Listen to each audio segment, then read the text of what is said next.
Welcome to Recipes Recommended. Today our recommendation, tomato and cheese lasagna, comes to us from America's Test Kitchen. Normally I make a meat lasagna with pork and ground beef simmered in a tomato sauce and ricotta and egg for the creamy layers. However, sometime in the last year I ran across this recipe and now it's my go-to. This one is super hearty and it's hard to believe that it's almost entirely vegetarian. We hope you enjoy it.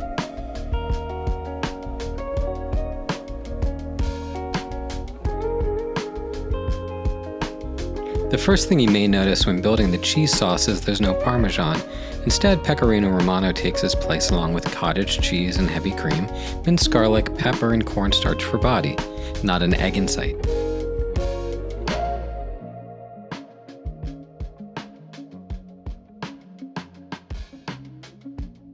We set it aside until final assembly.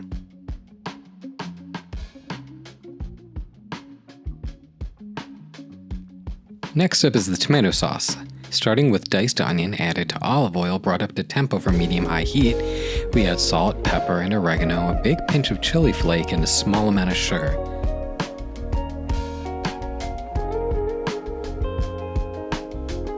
Once the onions have cooked for about 5 minutes, we add the star ingredient of the show, one which should be in more recipes because of how it somehow amplifies all the savory flavors around it.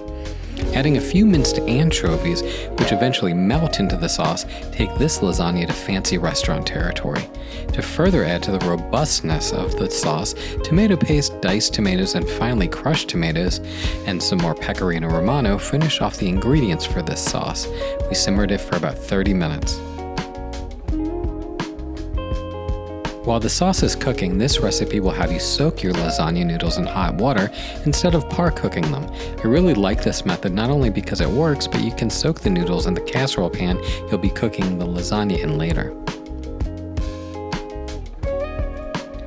Layer the noodles as you normally would, starting with a thin layer of sauce on the bottom, then about a third of the cheese sauce and sprinkled fontina cheese.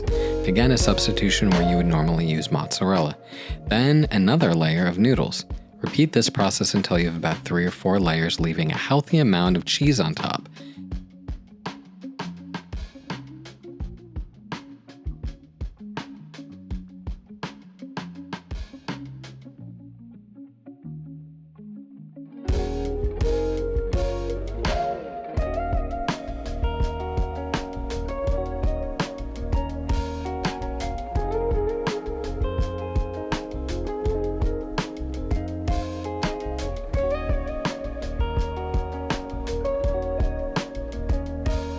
Cover with a lid or sprayed foil before putting in an oven set at 375 degrees for 35 minutes. Uncover and cook for about 10 minutes more to brown the top slightly. Sprinkle on torn fresh basil and let sit for no less than 30 minutes.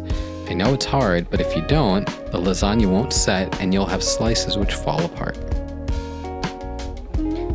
All of the components of this incredible recipe come together to make the most luxurious lasagna you're likely to try this year. I promise there won't be any leftovers. If you enjoyed this video, please consider hitting the like button, commenting, and subscribing.